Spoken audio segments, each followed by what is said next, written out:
সুধী দর্শক আসসালামু আলাইকুম। আশা করছি সবাই ভালো আছেন, সুস্থ আছেন এবং সুরক্ষিত আছেন। আমি ডক্টর আফরিন সুলতানা আপনাদের সবাইকে স্বাগত জানাচ্ছি ইউনিভার্সাল মেডিকেল কলেজ হসপিটাল নিবেদিত স্বাস্থ্য কথা অনুষ্ঠানে। প্রচণ্ড গরম পড়ছে, এক্সট্রিম অফ টেম্পারেচার আমাদের স্বাস্থ্য সুরক্ষার বিষয়টা একটা বিশাল চ্যালেঞ্জের সম্মুখীন হচ্ছে। স্পেশালি যারা বয়স্করা আছেন বা ছোট বাচ্চারা আছেন তাদের স্বাস্থ্য ঝুঁকিটা অনেক বেশি হচ্ছে এবং এগুলোর জন্য কী কী করলে ভালো থাকতে পারবে মানুষ, সাথে অন্যান্য রোগের বিষয়ে আজকে যারা বিশেষজ্ঞ অতিথি আছেন তাদের সাথে আমরা আলোচনা করব এবং আপনাদের প্রশ্ন থাকলে সেটাও আমরা নিতে চাই। তার আগে আমাদের অতিথির পরিচয় আপনাদেরকে জানিয়ে দিচ্ছি। আমাদের সাথে আছেন অধ্যাপক ডক্টর এম এ মান্নান, যিনি প্রাক্তন বিভাগীয় প্রধান endocrinology department, Dhaka medical college হসপিটালে, এবং আমাদের সাথে আরও আছেন ডক্টর সঞ্জিল হাওড়াদার, যিনি কনসালটেন্ট হিসেবে আছেন dental surgeon, universal medical college হসপিটালে। আপনাদের দুজনকে স্বাগত জানাচ্ছি আমাদের আজকের অনুষ্ঠানে। এবং দর্শক, আমাদের সাথে ডেন্টিস্ট আছেন এবং সাথে এন্ডোক্রাইনোলজিস্ট আছেন। তাদের প্রশ্নগুলো যদি আপনাদের থাকে কিছু জানার বিষয়, সেটা আমাদেরকে জানাতে পারেন স্ক্রলে দেখানো নাম্বারে, এবং আমাদের সাথে যুক্ত থাকতে পারবেন ফেসবুক লাইভেও। স্যার, আপনাকে প্রথমে একটু জিজ্ঞেস করতে চাই, এই যে প্রচণ্ড গরমে আমাদের স্বাস্থ্যের যে ইফেক্টগুলো পড়ছে সেই বিষয়টা নিয়ে, এবং যেহেতু আপনি এন্ডোক্রাইনোলজিস্ট, নিশ্চয়ই এই বিষয়ে যাদেরকে আপনারা চিকিৎসা দিচ্ছেন তাদের সম্পর্কে আপনারা কিছু চ্যালেঞ্জের সম্মুখীন হচ্ছেন, এই বিষয়টা নিয়ে একটু জানতে চাই আপনার কাছে প্রথমেই। ধন্যবাদ আপনাকে। আজকের এই আয়োজনে আমি সকল দর্শক বৃন্দ এবং দূরের কাছের সবাইকে আমি অভিনন্দন জানাই যে আজকের এই একটা যুগ উপযোগী অনুষ্ঠানে আমাকে দাওয়াত দেওয়ার জন্য। যাই হোক, এটা এই গরমে যদিও খুব ডাইরেক্ট ইফেক্ট নাই, কিন্তু ওই ডায়াবেটিস বা অন্যান্য হরমোন রোগগুলার, কিন্তু তবু এটার মধ্যে অনেক আছে যে ডায়াবেটিস হলে আমরা সাধারণত দেখি যে ওই প্রস্রাব বেশি হয়। ডায়াবেটিসের সিমটমই একটা সাধারণত ঘন ঘন প্রস্রাব হওয়া, পানি বেশি খাওয়া। তারপরে কিছু কিছু ওষুধের ইফেক্ট আছে, যেমন যদি আমি এমন কোনো ওষুধ দিই যেটা বেশি প্রস্রাব হয়ে যায়, তারপরে এই গরমের সাথে এটা সম্পর্কিত। জি, এই সম্পর্ক, যেহেতু গরমে এই সমস্ত ওষুধগুলো থেকে বিরত রাখতে হবে। এবং আমাদের যে সমস্ত ডায়াবেটিসের ওষুধ আছে, কিছু কিছু ওষুধ মেডিসিন তারা অনেক প্রস্রাব বের করে দেয়, যেমন নতুন যে সমস্ত ওষুধ এসেছে বাজারে।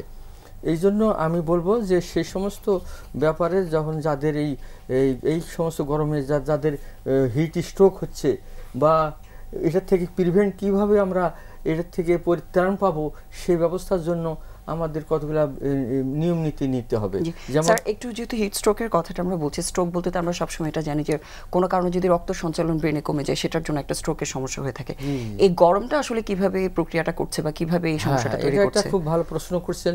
যেহেতু স্ট্রোক মানে হিট স্ট্রোক, এটা হিট যখনই বডির টেম্পারেচার বাড়তে বাড়তে 40-এর উপর উঠে যায়, তখন এই হিট স্ট্রোক হয়। তখন আমাদের আসলে বেসিক প্যাথোলজি বা ফিজিওলজিটা যদি জানা যায় যে মানুষের বডির টেম্পারেচার না থাকলে তো মানুষ বাঁচবে না, তার মেটাবলিজম হবে না। সুতরাং বডির টেম্পারেচার এবং দরকার আছে, কিন্তু যখন অতিরিক্ত হিট ব্রেনের হিটের জন্য একটা থার্মোস্টেট, একটা রেগুলেটরি সেন্টার আছে, হাইপোথ্যালামাসে ব্রেনের, সেটা যখনই এটা সেট পয়েন্ট আছে একটা, যদি এটা সেট পয়েন্টটা ক্রস করে যায় তখন আর সে টেম্পারেচার কন্ট্রোল করতে পারে না।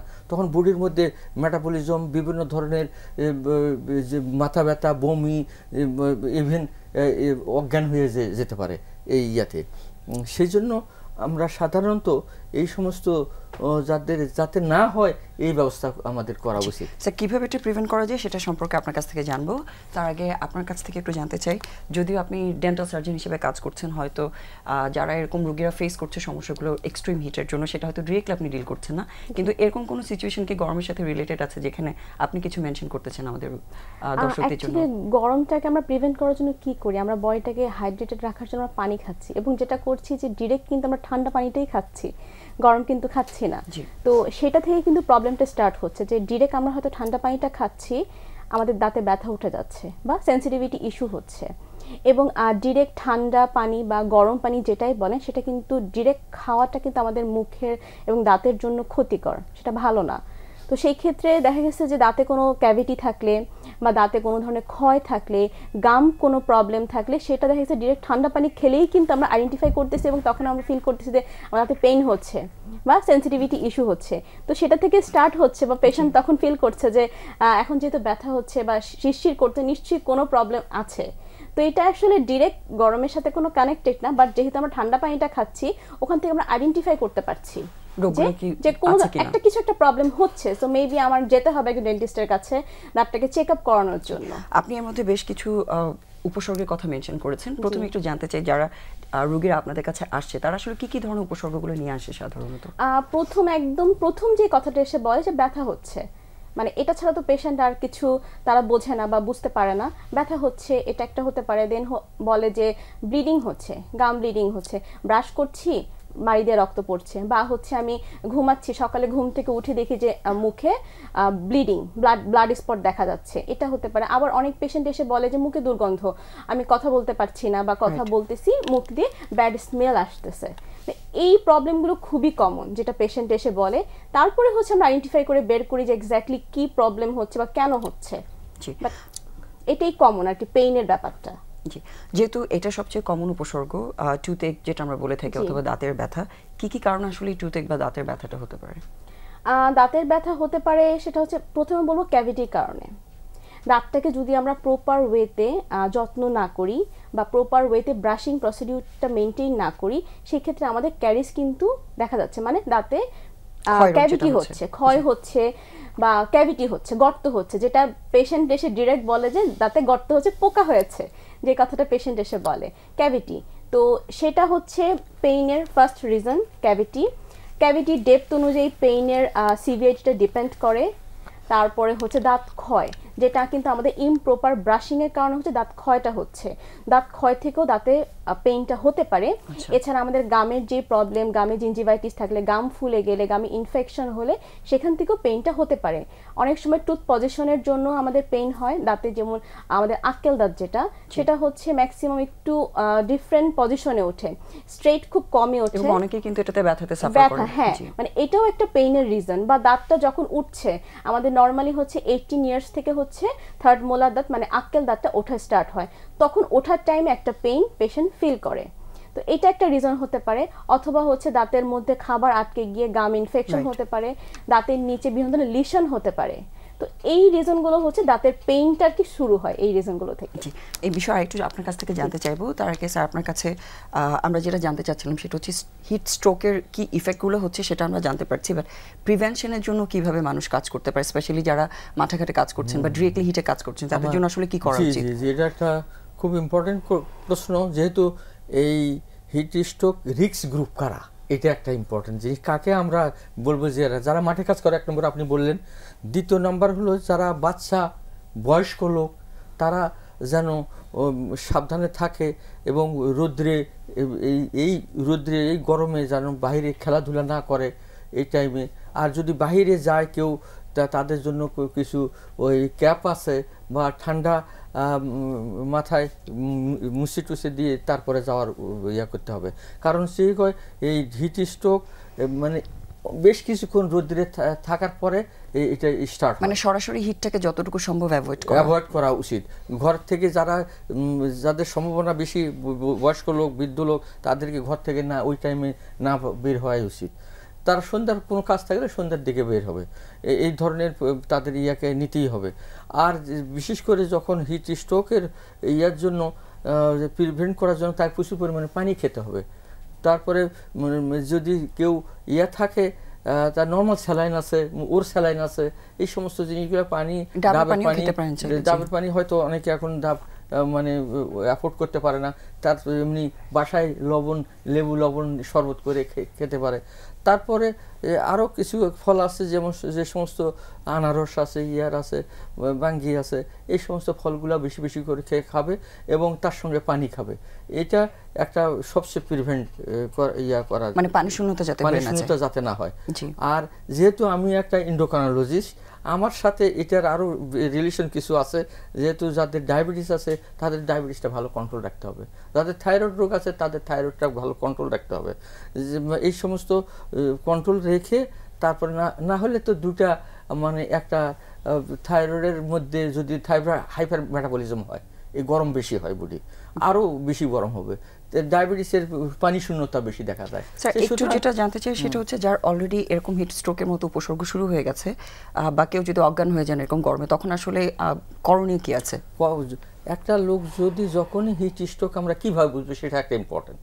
তার হলো মাথা ঝিমঝিম করবে, চোখ মুখ অন্ধকার আসবে, তারপরে সোয়েটিং হবে, অত্যাধিক সোয়েটিং, তারপরে হাই টেম্পারেচার দেখে শরীরে হাত দিলে বা মনে হয় যে আগুনে হাত দিয়েছে এইরকম তার মনে হবে। এই সমস্ত রুগীর যখনই টেম্পারেচার বেশি হাই 40 উপরে যদি সেলসিয়াস এর বেশি যদি উঠে, তখন এটাকে আমরা বলবো যে হিট স্ট্রোক। সঙ্গে সঙ্গে আমরা কোনো ছায়ায় নিয়ে যেতে হবে। ছায়া যত নিকটতম গাছ বা ছায়া বা বাসা নিয়ে ছায়া নিচে যেতে হবে। তারপরে তাকে আমরা পানি খেতে দেব। পানি খাওয়ার পরে তারপরে আস্তে আস্তে আমাদের তার গা মুছাই দিতে হবে। সমস্ত ঠান্ডা তোয়ালে বা গামছা যেটা আছে সেটা দিয়ে সমস্ত বারবার গা মুছাই দিতে হবে। এই আবার ওই পানি, যত শরবত, পানি, ফ্রুটস, এই সমস্ত জিনিসগুলো বারবার খেতে হবে।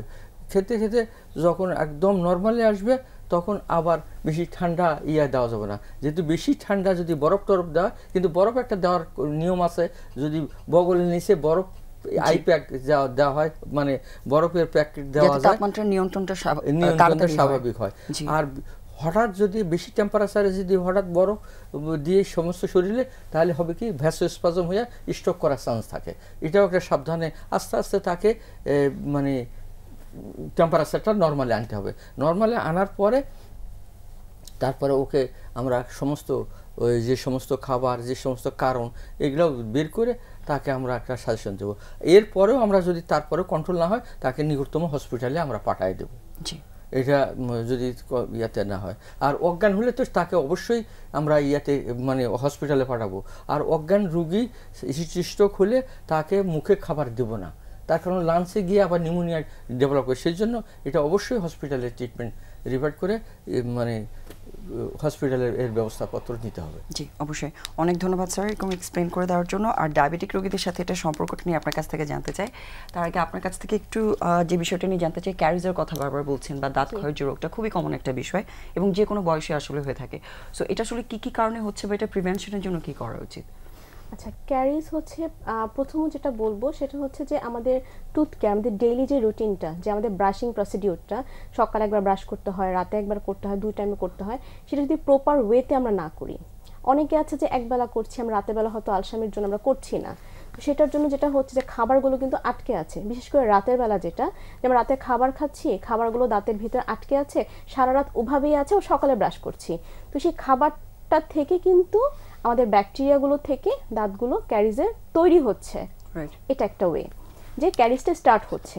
অথবা সামহাও আমাদের দাঁতটা কোনোভাবে ব্রোকেন হয়ে গিয়েছে, যেটা হতে পারে কোনো বাইটের কারণে বা সামহাও ফ্র্যাকচারের কারণে, যে কোনো কারণে হতে পারে। তো ব্রোকেন হয়ে যাওয়া থেকে যেটা ওটাকে আমরা ওভাবেই রেখে দিই, সেখান থেকে ক্যারিজের একটা স্টার্টিং হচ্ছে। প্রপার ওয়েতে ক্লিনিং, ফ্লসিং যেটা আমরা করে থাকি, দাঁতের 2 দাঁতের মাঝে যেটা ফ্লসিংটা করে থাকি, অথবা ইন্টারডেন্টাল ব্রাশ যেটা ইউজ করে থাকি, সেটাও যদি আমরা প্রপার ওয়েতে ইউজ না করছি, সেটা থেকে ক্যারিজটা স্টার্ট হচ্ছে। তো ক্যারিজটা হচ্ছে মেইন জিনিসটা হচ্ছে হাইজিনটাকে যদি আমরা প্রপারলি মেইনটেইন না করি, ওরাল হাইজিনটা আমাদের মেইনটেইন করতে হবে, এটা একটা। আর হচ্ছে যদি আমাদের দাঁতের হচ্ছে 3টা লেয়ার থাকে, যখন হচ্ছে একটা একটা করে লেয়ার তো ক্ষয় হচ্ছে, তো সেটা সিমটম হবে ডিফারেন্ট। যখন আমাদের ফার্স্ট লেয়ার ক্ষয় হচ্ছে, আমাদের সিমটমটা স্টার্ট হচ্ছে সেন্সিটিভিটি দিয়ে। স্টার্টিং আমাদের পেইনটা হচ্ছে না, শিরশির হচ্ছে। তো সেটাকে যদি আমরা মনে করি যে না কিছু হচ্ছে না, আচ্ছা ঠিক আছে সেন্সিটিভিটি হচ্ছে, আমি পেস্টটা চেঞ্জ করে নিচ্ছি, সেটাই তখন আরও ডিপ হয়ে তখন কিন্তু দাঁতের যে পাল্পটা, মানে দাঁতের যে রক্তনালীর যে পোর্শনটা, সেই পোর্শনে চলে গেলেই কিন্তু সেটা পেইনে পরিণত হচ্ছে। দাঁতটা জাস্ট সেন্সিটিভিটি থেকে পেইনে পরিণত হচ্ছে। তখন আমাদের ট্রিটমেন্ট প্রসিডিউরটা এই হিসেবে কিন্তু ডিফারেন্ট হয়ে যাচ্ছে। যখন আমাদের সেন্সিটিভিটি পর্যন্ত থাকছে, তখন হয়তো আমরা ফিলিং এই টাইপের ট্রিটমেন্টে চলে যেতে পারছি, যে আমাদের ক্যাভিটিটা ক্লিন করছি, ক্লিন করে আমরা ফিলিং দিয়ে ভরাট করে দিচ্ছি, ওটা স্টপ হয়ে যাচ্ছে। তার মানে শিশির অনুভূতি হলে সেটাকে আসলে ইগনোর না করে যদি আর্লি ট্রিটমেন্টে নেওয়া যায়, যদি আমরা আর্লি ট্রিটমেন্টে যাই, তাহলে কিন্তু অল্পতেই আমাদের দাঁতটা ঠিক হয়ে যাচ্ছে।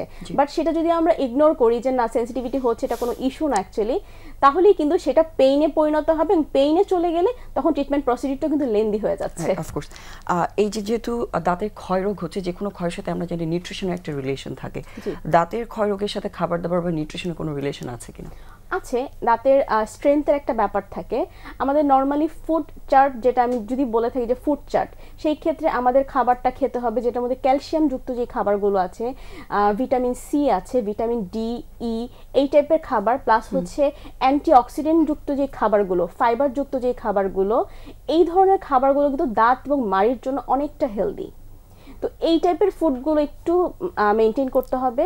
প্লাস হচ্ছে হার্ড ফুড, নর্মালি হচ্ছে যেটা করি যে আমাদের বাংলাদেশে কিন্তু অনেক আমরা হাড় একদম খেয়ে একদম গুঁড়ো গুঁড়ো করে ফেলি। তো এটা কিন্তু আমাদের দাঁতের এবং মাড়ির দুইটার উপরই কিন্তু খুব ব্যাড ইফেক্ট ফেলে। দাঁতটা কিন্তু এমনভাবে ক্র্যাক হয়ে থাকে যেটা আমরা হয়তো এখন বুঝি না, কিন্তু কয়েক বছর পরে দাঁতটা অটোমেটিক ফ্র্যাকচার হয়ে যায়। আচ্ছা, এটা থেকে এই ইফেক্টটা এটা। তো সবসময় আমি আমার পেশেন্টদের বলে থাকি যে হার্ড ফুডটা অ্যাভয়েড করার জন্য, স্পেশালি হাড়, মানে শক্ত খাবারগুলো যতটুকু সম্ভব অ্যাভয়েড করলে দাঁতের জন্য ভালো, অ্যাভয়েড করার জন্য। এটা দাঁত এবং মাড়ি দুটোর উপরে কিন্তু ব্যাড ইফেক্ট ফেলে। জি। আর যেহেতু এটার প্রোটেকশনের জন্য আপনি বলেছেন যে কিছু যত্নের খুব দরকার আছে, কিভাবে আসলে প্রপারলি কেয়ার করলে ক্যারিসটাকে প্রিভেন্ট করা যাবে? ব্রাশিং প্রসিডিউরটা মেনটেন করতে হবে, টাইমিংটা অবশ্যই খেয়াল রাখতে হবে। সকালে যেমন আমাদের ব্রেকফাস্টের পরে হচ্ছে ব্রাশটা করতে হবে, পাশাপাশি মাউথ ওয়াশটা ব্যবহার করতে হবে, এবং রাতে খাবারের পরে ব্রাশিংটা করতে হবে এবং প্রপার ওয়েতে করতে হবে। ব্রাশটাও হচ্ছে আমাদের খেয়াল রাখতে হবে যে আমি কী ধরনের ব্রাশ ইউজ করছি। 3 মাস পর পর ব্রাশটা চেঞ্জ করতে হবে এবং প্রপার ডিরেকশনে, লাইক আমরা নর্মালি তো আসলে এত ডিরেকশন ফলো করতে পারি না বা হয়ও না, বাট 45 ডিগ্রি অ্যাঙ্গেলে হচ্ছে আমরা ব্রাশিংটা করি এবং 2 থেকে 3 মিনিট। অনেকে আছে যে খুব বেশি টেক কেয়ারের জন্য অনেক জোরে জোরে রাফভাবে ব্রাশ করে, অনেক টাইম ধরে ব্রাশ করে। এতে কিন্তু দাঁতের ভালো এফেক্টের চেয়ে খারাপটা হয়ে যায়, তখন দাঁতটা ক্ষয় হয়ে যায়, মাড়ি নিচে নেমে যায়, সেন্সিটিভিটি তৈরি হয়। বেশি টেক কেয়ার থেকে ড্যামেজ হয়ে যায়, মানে বেশি টেক কেয়ার করতে গিয়ে তখন খারাপটা চলে আসে। ফ্লসিংটা করতে হবে অথবা ইন্টারডেন্টাল ব্রাশটা ইউজ করতে পারি, আমরা মাউথ ওয়াশটা ব্যবহার করতে পারি টেক কেয়ারের জন্য। এবং খাবারের ব্যাপারগুলো তো বললাম কিছুক্ষণ আগে, এই ধরনের খাবারগুলো হচ্ছে মেনটেন করতে হবে। এবং যারা হচ্ছে পান খাচ্ছে, সুপারি খাচ্ছে এবং স্মোকিং যারা করছে, ড্রিঙ্কিং যারা করছে, এগুলো অ্যাভয়েড করতে হবে। রাইট, জি জি, ধন্যবাদ এক্সপ্লেইন করে দেওয়ার জন্য। আর ব্রাশিং এর যে টেকনিকটা, এগুলো নিশ্চয়ই এখন অনলাইন অ্যাভেলেবল আছে, যে কেউ চাইলেই কিন্তু এগুলো শিখে নিয়ে প্র্যাকটিস করলে এই ধরনের সমস্যাগুলো খুব ইজিলি অ্যাভয়েড করতে পারে। Thank you sir. আপনার কাছ থেকে ডায়াবেটিক রোগীদের বিষয়ে এখন একটু জানতে চাই। আপনি বলছিলেন যে যারা এক্সট্রিম হিট এক্সপোজার হচ্ছে, ডায়াবেটিক রোগী স্পেশালি যারা আছে, তাদের ক্ষেত্রে এটার কিছু ইফেক্ট আছে, এই বিষয়টা কি? আসলে ডায়াবেটিস এমন একটা রোগ, ইট involves all the system of the body. এমন কোনো বডির কোনো জায়গায় যে আমাদের ডেন্টিস্ট আছেন, ওনার ওই এটাও কিন্তু ডায়াবেটিসের প্রভাবে আসতে পারে। কারণ হচ্ছে ওই যে উনি একটা প্রশ্ন বললেন যে ব্যাড স্মেলটা মেইনলি ডায়াবেটিস রোগীর প্রত্যেকটার, প্রায় ডায়াবেটিস রোগী যারা হেলথ বা মেনটেন করে না, তাদের দেখা যায় যে কথা বলতে মুখে গন্ধ আসতেছে। এই জিনিসটা তাদেরকে গাম মানে নষ্ট হয়ে যায়, তারপরে ব্লিডিং হয় এই ডায়াবেটিসের কারণে, ডায়াবেটিস আনকন্ট্রোলের কারণে এই জিনিস। সুতরাং ডায়াবেটিসের সঙ্গে সম্পৃক্ত সমস্ত বডি, এই জন্য আমি আমার সমস্ত মানে দর্শক এবং ইয়াকে বলি যে তো আপনারা সবাই ডায়াবেটিসকে গুরুত্ব দিবেন। মানে এইটা হলো সব গুরু, আমাদের গ্রাম অঞ্চলে বলে এটা হলো সব রোগের গুরু, এই রোগ দেওয়া হয় সব রোগ শুরু।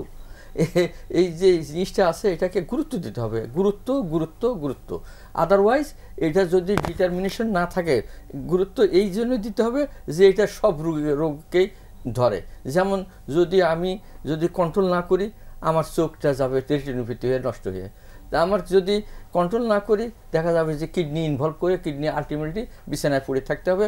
আমাদের দেশে না, বিদেশি আছে, স্টাডি আছে, দেখা যায় যে 25% পা কাটতে হয় এই ডায়াবেটিস রোগীর আনকন্ট্রোলের জন্য, পেরিফেরাল ভাস্কুলার ডিজিজ, এবং সেখানে পচন হয়, গ্যাংগ্রিন হয়, পা কাটতে হয়, তারপরে সে একটা সমাজের বোঝা হয়ে যায়। এই ধরনের অনেক রোগী আছে যারা এই ধরনের অকেজো হয়ে পড়ে আছে বাসায়।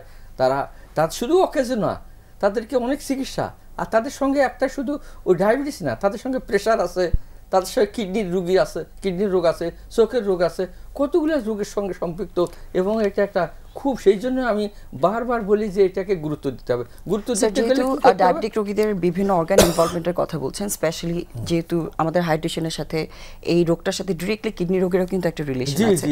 সো যারা ডায়াবেটিক এবং কিডনি রোগী একসাথে আছেন তাদের আসলে এই সময় কিভাবে যত্নটা করলে ভালো থাকতে পারবেন সেটা যদি একটু বলতেন। এটা আমি যখনই একটা কিডনি উইথ ডায়াবেটিস আছে, আমরা সংক্ষেপে বলি যে এটা CKD, chronic kidney disease with diabetes.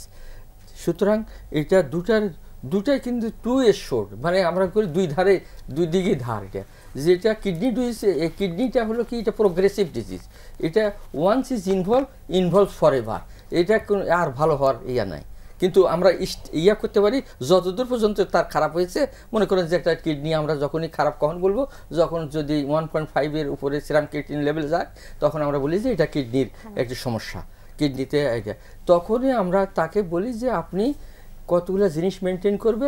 কিডনির ডাইরেক্ট কোনো ওষুধ নাই, যেমন জ্বর হলে প্যারাসিটামল দিলে কমে গেল, তারপরে বিভিন্ন ধরনের ওষুধ আছে, অ্যান্টিবায়োটিক দিলে তার ভালো হয়ে যায়। কিন্তু কিডনি ডিজিজ এটার কোনো ডাইরেক্ট কোনো ওষুধ নেই। কী ওষুধ আছে, কীভাবে আমরা কিডনিকে ভালো করবো, সাথে সঙ্গে ডায়াবেটিসটা ফার্স্ট কন্ট্রোল। তিনটা কারণে কিডনি ডিজিজ হয়। নাম্বার 1 হলো ডায়াবেটিস, নাম্বার 2 হলো গ্লোমেরুলারনেফ্রাইটিস, 3 নম্বর হলো হাইপারটেনশন। এই তিনটাকে আমরা খুব সুন্দরভাবে কন্ট্রোল করে রাখি, তাহলে কিডনি থাকবে ভালো হয়। আর একটা হলো খাওয়া, ডায়েটটা কী করে, প্রোটিন রেস্ট্রিক্টেড ডায়েট। কারণ হচ্ছে প্রোটিন যখন আমরা মাছ, মাংস, দুধ, ডিম, ডাল এগুলো যখন খাই, তখন হয় কি, এই মেটাবলিজমটা হলো মানে এটা মেটাবলিজম মানে হজম হয়ে প্রস্রাব দিয়ে বের হয়, কিডনি দিয়ে বের হয়। তো কিডনির উপর আবার চাপ পড়ে, আবার কিডনির উপর প্রেশার পড়ে, কিডনি আবার নষ্টের দিকে চলে যায়। সুতরাং আমরা সেইভাবে পানির খাওয়ার ব্যবস্থাও, যখন এই গরমের দিনে আমরা 2 লিটারের বেশি পানি খাওয়াবো না, যদি খুব বেশি হয় 1.5 লিটারটা সবচেয়ে ভালো। আর যদি ডায়াবেটিসের ব্যাপারে যদি আরও থাকে, ডায়াবেটিসটা স্ট্রিক্ট কন্ট্রোল করতে হবে। ডায়াবেটিসে কখন হলে বলবো যে এটা ডায়াবেটিস কন্ট্রোল হয়েছে, যদি ফাস্টিং একটা লোকের ব্লাড সুগার যদি থাকে হলো 5 থেকে 7, এটা বলি যে এই ভালো কন্ট্রোল হয়েছে। আর খাওয়ার 2 ঘন্টা পরে যদি ব্লাড সুগার দেখি, যদি 7 থেকে 9-এর মধ্যে থাকে, আমরা বলবো যে মোটামুটি ভালো কন্ট্রোল হয়েছে। আর 3 মাসের একটা গড় করি, যে এই হিমোগ্লোবিন A1C বলা হয়, এটা যদি আমরা করি, এটা দেখা যায় যদি 7-এর নিচে থাকে, 7% কিন্তু এটা পার্সেন্টের নিচে থাকে, তাহলে বলবো যে মোটামুটি ভালো কন্ট্রোল আছে। তাহলে এইভাবে আমরা তাকে উপদেশ দেব, এবং প্রত্যেকটা রোগীর একটা মানে স্পেশালিস্ট বা ডায়াবেটোলজিস্ট বা এন্ডোক্রাইনোলজিস্টের কাছে পরামর্শ নেওয়া উচিত, কীভাবে আমার জীবনটা চলবে। এটা তো লাইফ লং ডিজিজ, এটা সাইলেন্ট কিলার ডিজিজ, মানে নীরব ঘাতক রোগ। আপনি ডায়াবেটিসের একটা মারাত্মক অসুবিধা হলে আমি সবসময় এটা রুগীকে বলি যে এটা আপনার তৎক্ষণাৎ কিছু ক্ষতি করবে না, কিন্তু ভিতরে অনেক ক্ষতি করে বসে আছে। সুতরাং এটা হলো কি, 50% লোক জানে না যে আমাদের মোর দেন 50% আমার ডায়াবেটিস আছে। সুতরাং এটাকে নিজে খুঁজে বের করে নিয়ে আসতে হবে যে আমার ডায়াবেটিস চিকিৎসা করতে হবে। সেই জন্য সচেতনতার দরকার। সচেতনতা খুবই ইম্পর্টেন্ট জিনিস, যে মানে গ্রামগঞ্জে শহরে যারা লোক বাস করে সবার কাছে, এবং এত বেশি মানুষ আসলে ডায়াবেটিস রোগ এবং কিডনি রোগে আক্রান্ত হচ্ছেন, এটার বিষয়ে অবশ্যই সচেতন হওয়াটা অনেক বেশি ইম্পর্টেন্ট। আর ডায়াবেটিক রোগীদের দাঁতের যত্ন আসলে কিভাবে নেওয়া উচিত, সে বিষয়টা আপনার কাছ থেকে একটু জানতে চাইবো। তার আগে আমরা একটা ছোট্ট বিরতিতে যাচ্ছি। ইউনিভার্সাল মেডিকেল কলেজ হসপিটাল স্বাস্থ্য কথা অনুষ্ঠান থেকে। দর্শক ততক্ষণ পর্যন্ত আমাদের সাথেই থাকুন।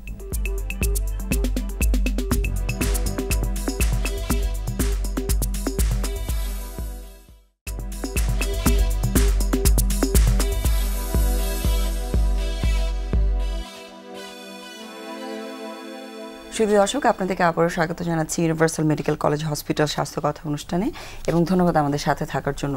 বিরতিতে যাওয়ার আগে আপনাকে যে বিষয়টি জানতে চাচ্ছিলাম সেটা হচ্ছে, যেহেতু স্যারের সাথে ডায়াবেটিক রোগীদের নিয়ে কথা হচ্ছে, সো তাদের ডায়াবেটিক রোগীদের আসলে দাঁতের যত্নের ব্যাপারে কোনো স্পেশাল কোনো অ্যাডভাইস আছে কিনা, বা তাদের জন্য কিছু করা উচিত কিনা আলাদা করে? স্যার যেটা বললেন যে ডায়াবেটিস কিন্তু আমাদের বডির প্রত্যেকটা পার্টকে এফেক্ট করে, এবং আমার মনে হয় যে মুখকে একটু বেশিই করে। কারণ হচ্ছে ডায়াবেটিস পেশেন্টে কিন্তু রোগ প্রতিরোধ ক্ষমতাটা অনেকটা কমে যায় নর্মাল পেশেন্টের থেকে। তো এবং হচ্ছে ডায়াবেটিক পেশেন্টদের মাউথটা ড্রাই মাউথ হয়, অনেকটা ড্রাই হয়। তো সেই ক্ষেত্রে ওই ড্রাইনেস থেকে কিন্তু স্টার্টিংয়ে যে প্রবলেমটা শুরু হয় সেটা হচ্ছে ব্যাড ব্রেথ, যেটা স্টার্ট হয় ডায়াবেটিস পেশেন্টদের। এটা ছিল ব্যাড ব্রেথের অন্যান্য রিজনের পাশাপাশি কিন্তু ডায়াবেটিস হচ্ছে একটা মেইন রিজন যে ব্যাড ব্রেথটা স্টার্ট হচ্ছে। এটা ছাড়াও হচ্ছে রোগ প্রতিরোধ ক্ষমতা যেটা কমে যায়, সেটা অল্পতেই, যেটা হচ্ছে নর্মাল পেশেন্টদের অল্পতে যেটা এফেক্ট না করে তাদেরকে সেটা বেশি এফেক্ট করে। সেই ক্ষেত্রে তাদের দাঁতের যত্নটা অনেকটা বাড়িয়ে দিতে হবে, ব্রাশিং প্রসিডিউরটাও মেইনটেইন করতে হবে, এবং যে ব্রাশটা আমরা ইউজ করব মানে ওভারঅল যে দাঁতের রোগগুলো আছে সেগুলো হওয়ার সম্ভাবনাটা নরমাল থেকে একটু বেশি হয়ে যায়। যে আমাদের নরমালি হচ্ছে দাঁতের দুই দাঁতের মাঝখানে খাবারটা জমলে বা হচ্ছে দাঁতের ওপরে যে খাবারটা জমলে সেটা যতটা না নর্মাল পেশেন্টকে এফেক্ট করবে, দাঁতের যাদের ডায়াবেটিক পেশেন্ট তাদের বেশি এফেক্ট করে। অল্পতেই দাঁতটা ব্রোকেন হয়, দাঁতটা অনেক ক্র্যাকি হয়ে যায়, দাঁতটা ব্রোকেন হয়ে যায়, অল্পতেই হচ্ছে জিঞ্জিভাইটিস শুরু হয়, গাম ব্লিডিংটা খুব ইজিলি স্টার্ট হয়ে যায়, আর ব্যাড ব্রেথটা তো আছেই।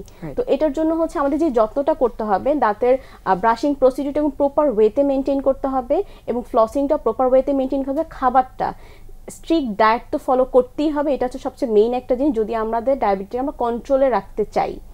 এবং হচ্ছে আমাদের যারা স্মোকিং করছে একদমই কোনোভাবে কোনো স্মোকিং করা যাবে না, পান যারা খাচ্ছে একদম স্টপ করে দিতে হবে, কারণ এগুলো থেকে হচ্ছে ডায়াবেটিকটা আরও আনকন্ট্রোলড হয়ে যাবে।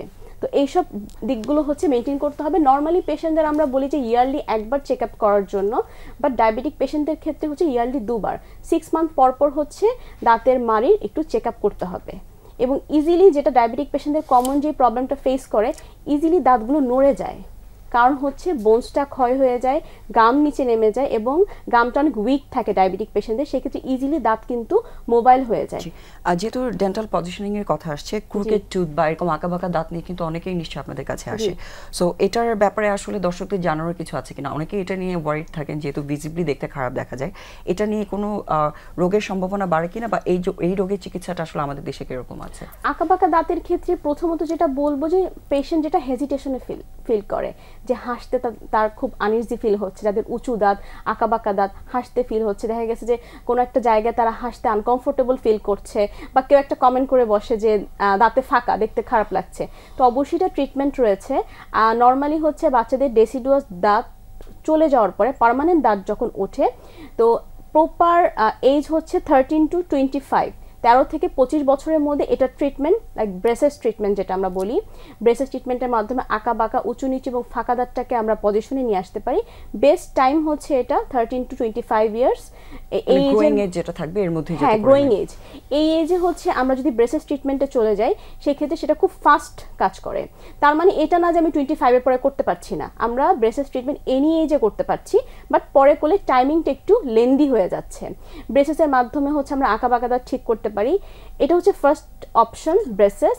দেন অনেকে আবার চুজ করে যে এত টাইমিং এর একটা ট্রিটমেন্টের মধ্যে আমরা দাঁতগুলো ঠিক করব, শর্ট টাইমে কি আছে, সেই ক্ষেত্রে আমাদের লেটেস্ট এখন অনেক ভিনিয়ারিং ট্রিটমেন্ট আছে, আরও অনেক ধরনের, আমরা ব্রিজেও যেতে পারি ফাঁকা দাঁতের ক্ষেত্রে, বাট প্রথম অপশন হচ্ছে ব্রেসেস। ব্রেসেস ট্রিটমেন্টের মাধ্যমে আমরা আঁকা বাঁকা উঁচু নিচু এবং ফাঁকা দাঁত কিন্তু পজিশনে নিয়ে আসতে পারছি। এবং ছোটোবেলায় যখন বাচ্চাদের দুধ দাঁত ওঠে, তখন যদি আমরা আমাদের যে ডায়েটগুলো, যেটা আমি বললাম যে আমাদের ক্যালসিয়ামযুক্ত খাবার, ভিটামিন ডি, কে এবং আয়রন, অ্যান্টিঅক্সিডেন্ট টাইপের খাবার, ফাইবারযুক্ত খাবার, এগুলোর এফেক্ট কিন্তু দাঁতের যে আমাদের উঠছে সে দাঁতের ওঠার উপরে কিন্তু অনেকটা হেলদি টিথিং যাতে হয় সেটার জন্য খাবারগুলো, নিউট্রিশনটা যাতে মেইনটেইন করে, আমরা নিউট্রিশনটা প্রপার ওয়েতে মেইনটেইন করলে সেটাও কিন্তু এফেক্ট করে টিথিং এর ক্ষেত্রে। অবশ্যই ধন্যবাদ আপনাকে। স্যার, আপনি যেহেতু ডায়াবেটিক রোগীদের কথা বলার সময় বারবার একটা জিনিসের ব্যাপারে কথা বলছিলেন, সেটা হচ্ছে পা কেটে ফেলতে হয় অনেকের ক্ষেত্রে। সো এই সিচুয়েশনটা যাতে না হয়, বা এই একটা মিউটিলেটিং সার্জারিতে যাতে মানুষকে গো থ্রু করতে না হয়, এটাকে প্রিভেন্ট করার জন্য একটা ডায়াবেটিক ফুটের পেশেন্টের বা যার ডায়াবেটিস রোগ আছে তাদের পায়ের যত্নটা আসলে কিভাবে নেওয়া উচিত? পায়ের যত্ন, আমি একটা কথা বলবো যে শুধু পায়ের যত্ন না, বডির সমস্ত বডির যত্ন নিতে হবে। কারণ সে পা একটা, যেহেতু পা দ্বারা আমরা হাইটে কাজকর্ম করি, সেটা পায়ের গুরুত্ব একটা বেশি দিতে হবে। পায়ের যত্ন নিতে গেলে আমরা এটা ডায়াবেটিসটাকে ফার্স্ট কন্ট্রোল করতে হবে, প্রপার কন্ট্রোল। তারপরে পায়ের যত্ন নেওয়া ইন দিস সেন্স যে তার পায়ের নখ কাটার আড়াআড়িভাবে কাটতে হবে, তার আঙ্গুলের ফাঁকগুলো প্রত্যেক দিন পরিষ্কার করে একটু অলিভ অয়েল বা অন্যান্য ক্রিম ব্যবহার করতে হবে, যাতে বেশি শুকনো না হয়ে হয়ে যায়। তো এটা আপনাদের যাতে কোনো ধাক্কা না লাগে। যেহেতু ডায়াবেটিসের রোগীর একটা সমস্যা হলো কি, যে কোনো জায়গায় অনেক দিন থাকার পরে ওই তার নার্ভগুলো বোধ শক্তি কমে যায়। যখনই বোধ শক্তি কমে যায় তখন সে হাঁটতেছে, তখন সে এক জায়গায় ধাক্কা খেয়ে ওই জায়গায় কেটে গেল, আর ঘাড় শুকালো না। তারপরে ঘা শুকালো না, অ্যান্টিবায়োটিক খাচ্ছে, ইয়া করতেছে, কিন্তু প্রপার না শুকানোর পরে দেখা যাচ্ছে গ্যাংগ্রিন হয়ে পাটা কাটা লাগলো। তারপরে আর একটা জিনিস হলো কি, যখনই এই ডায়াবেটিস রোগীর শুধু ওই ইয়ে না, প্রপার হাইজিন মেনটেন করতে হবে। ওখানে যে সমস্ত যদি একদম একটু আঘাত হয় বা ওই জায়গায় মানে যেখানে অ্যাব্রেশন বলে আমরা, চামড়াটা ছিলে যায়, তখন ওখানে তখন থেকে তার একটু ইয়া করতে হবে, মেনটেন করতে হবে। পায়ে একটা ঘা হলো, দেখে যাচ্ছে শুকাচ্ছে না, অনেক দিন ধরে চলতেছে, বলে যে আমি তো অনেক অ্যান্টিবায়োটিক টিয়া খাইছি কিন্তু আমার শুকাচ্ছে না, তখনই বুঝতে হবে যে তার ডায়াবেটিস আছে। ডায়াবেটিসে সাধারণত ডায়াবেটিস কন্ট্রোল না হলে ঘা শুকাবে না, ওরা যত অ্যান্টিবায়োটিক খাক কিছু হবে না। সেই জন্য আমাদের জানতে হবে যে এই পায়ের ঘায়ের জন্য ভালোভাবে প্রপার ট্রিটমেন্ট, এবং আমরা সাধারণত একজন ফুড স্পেশালিস্ট বা সার্জন মানে ইনভলভ করি, যাতে তারা ওটা রেগুলার বেসিসে মানে ওটা ওয়াশ করা বা ক্লিন করা, এই সমস্ত পরিষ্কার। যদি কোনো ঘা তৈরি হয়ে যায় সেটা কি আসলে একটা স্পেশাল কেয়ারের দরকার আছে, স্পেশাল কেয়ার। সেই জন্য আমরা সার্জন বা যারা ফুড স্পেশালিস্ট আছে এদেরকে, আমাদের দেশে অত ফুড স্পেশালিস্ট নাই, আমরা সার্জনেরাই এটা সাধারণত ইনভলভ হয় এটাতে। মানে স্যার, ফুটওয়্যারের ব্যাপারে কোনো সাবধানতা অবলম্বন করার দরকার আছে নাকি, জুতা বা যেগুলো ব্যবহার করব? না, এটা তো আছে, যেহেতু ফুড যাতে আলসার না হয় ওই ব্যবস্থা করতে হবে। কীভাবে সেটা, একটা হলো সাধারণত বললেন যে সফট জুতা পরতে হবে, এবং পায়ে যেন not too tight not too loose, এবং এমন সুন্দর কমফোর্টেবল জুতা পরতে হবে যাতে হাঁটতে সে কোনো ইয়া না পায়, টাইট না হয়। বেশি টাইট হয়ে গেলে ওখানে আবার আলসার হতে পারে। তারপরে তাকেও আগে সচেতনতা ডেভেলপ করতে হবে যে ওই যেন সে হাঁটাহাঁটি করা, ওই যেমন উপর থেকে নিচে সিঁড়ি বা উঠার সময় যেন পায়ে আঘাত না লাগে, পায়ে ইয়াতে মানে কোনো জায়গায় অ্যাব্রেশন বা ছিলে না যাওয়া, এই ধরনের তাকে আগে সচেতনতা ডেভেলপ করতে হবে, মানে ইনজুরি যাতে না হয় ফুটে, সেটার ব্যাপারে যাতে সবাই কেয়ারফুল থাকে, মানে ফুট ইনজুরি যেন না হয়। কারণ সে এটা শুধু, আমি একটা জিনিস বলি, এটা শুধু ওই নার্ভ জড়িত না, এটার সঙ্গে ব্লাড ভেসেল আছে, নার্ভ আছে, খাওয়ার কন্ট্রোল করা আছে, তারপরে চলাফেরা আছে। যখন একটা লোকের ফুট আলসার হয়ে যায় অলরেডি, তখন তাকে আমরা কিভাবে মানে তার জীবনের মানে কর্মক্ষম ব্যবস্থা করে দিতে হবে। তো তাকে তো ওইভাবে বললে সে তো সমাজের একটা বোঝা হয়ে যাবে। সুতরাং তাকে কর্মক্ষম করতে গেলে তাকে প্রপার একটা চিকিৎসা দিয়ে তারপরে তাকে ওই ফুট আলসার ভালো করে, যদি একদম ট্রিটমেন্টের পরেও যদি ফুট আলসার ভালো না হয়, তখন সার্জনেরা সাধারণত মানে ফুটটাকে অ্যাম্পুটেশন করে দেয়, বাদ দিয়ে দেয়। তারপরে একটা জুতা বা ওই ধরনের প্রস্থেটিক ডিভাইস দিয়ে দেয়, যাতে কাজকর্ম করে হাঁটতে পারে, চলাফেরা করতে পারে, এটা একটা সম্ভাবনা আছে। আমরা আসলে একদমই অনুষ্ঠানের শেষ পর্যায়ে চলে এসেছি। সো আপনার মেসেজ থেকে আমরা যেটা বুঝতে পারলাম, ফুড কেয়ারটা করে যাতে এই সিচুয়েশনেই না যেতে হয় যেখানে পাটা কেটে ফেলতো, সেটাই আমাদের মেইন উদ্দেশ্য যাতে থাকে। সেক্ষেত্রে ডায়াবেটিসটা কন্ট্রোলে রাখা এবং ইনজুরি যাতে না হয় সেটা যাতে সবাই খেয়াল রাখেন। অনেক ধন্যবাদ স্যার। আপনার কাছে একদম লাস্ট প্রশ্ন করছি, সেটা হচ্ছে যেহেতু দাঁতের যত্নটা যে কোনো বয়সে খুব বেশি ইম্পর্টেন্ট, আমরা বাচ্চাদেরকে নিয়ে তো একটু ওয়ারিড থাকি, বাচ্চাদের যারা ডেভেলপিং এজে আছে বা গ্রো করার জন্য আপনি অলরেডি বললেন নিউট্রিশনটা মেনটেন করা, এটা ছাড়া আর কিছু করা যায় কিনা, এবং ওভারঅল যত্নটা কিভাবে করা যায় সেটা যদি একটু আমাদের দর্শকদের বলে দিতেন। বাচ্চাদের হচ্ছে দুধ দাঁত যেটা ওঠা স্টার্ট হয় 6 মান্থ থেকে, 6 থেকে 8 মান্থের মধ্যে বাচ্চাদের দুধ দাঁত ওঠা স্টার্ট হয়, যেটা হচ্ছে 2 থেকে 3 বছর পর্যন্ত মোটামুটি সব ডেসিডুয়াস টুথ কিন্তু উঠে যায়, যেটা হচ্ছে 20টা। তো টুথ কেয়ারটা কিন্তু স্টার্টিং থেকেই নিতে হবে। যখন 1 বছরের নিচে যে বাচ্চাদের, তাদেরকে হচ্ছে যে যতটা আমরা নিতে পারি, আমরা নরম কাপড় দিয়ে বা হচ্ছে হাতে গজ পেঁচিয়ে আমরা দাঁতগুলো বা টাংটা স্পেশালি ক্লিন করে দিতে হবে। কারণ যেহেতু 6 মান্থ পর্যন্ত বাচ্চারা ব্রেস্ট ফিডিং করে, তাদের কিন্তু সব সময় কিন্তু মিল্কটা মুখে লেগেই আছে, সেই ক্ষেত্রে তখন আমরা অল টাইম ওই নরম কাপড় দিয়ে ক্লিন করতে হবে। এটা ছাড়াও আমরা গাম এবং জিহ্বা দুটো যাতে ক্লিন করে দেন, দুটাই ক্লিন করতে হবে। এবং 6 মান্থ পরে যখন বাচ্চাদের দাঁত ওঠা স্টার্ট হবে, আমরা তখন থেকে সিলিকনের যে ব্রাশগুলো পাওয়া যায়, যেটা ফিঙ্গারে লাগিয়ে ইউজ করা যায়, খুবই সফট থাকে দাঁত এবং মাড়ির জন্য বাচ্চাদের ক্ষেত্রে, সেটা আমরা ইউজ করতে পারি বাচ্চাদের টুথ কেয়ারের জন্য। এবং পাশাপাশি যে জিনিসটা আমাদের মেনটেন করতে হবে বা মনে রাখতে হবে, যে বাচ্চাদের ক্ষেত্রে যেটা আমরা সবসময় কোনো বাচ্চাকে দেখলে আমরা তাকে ক্যান্ডি অফার করি, যে সে অবশ্যই মিষ্টি জাতীয় কিছু পছন্দ করবে, আইসক্রিম খাচ্ছে, মানে যাই আমরা অফার করি মিষ্টি জাতীয় জিনিস অফার করি বাচ্চাদের ক্ষেত্রে। তো এই জিনিসটা হচ্ছে বাদ দিতে হবে, যাতে বাচ্চাদের ছোট থেকে মিষ্টির প্রতি আসক্তটা যেন কম থাকে। কারণ এটা যেমন হচ্ছে দাঁতের জন্য ছোট থেকে মানে বাচ্চাদের দুধ দাঁতের জন্য যেরকম ভালো, এবং এই অভ্যাসটা যদি তাদের বড় পর্যন্ত থাকে সেটা কিন্তু বড় হয়ে আমাদের দাঁতের জন্য অনেকটা বেটার। তো এই জিনিসটা বাচ্চাদের মধ্যে গ্রো করতে হবে যে মিষ্টিটাতে কম মানে দিতে পারি যখন আমরা। খাচ্ছে তখন আসলে কি করলে ভালো হয় যাতে এটা ইফেক্টটা দাঁত বেশি যখন বাচ্চারা খাচ্ছে পরক্ষণে বাচ্চারা তো টেক কেয়ার করতে পারবে না, আমরা পরক্ষণে সেটা ক্লিন করে ফেলতে হবে।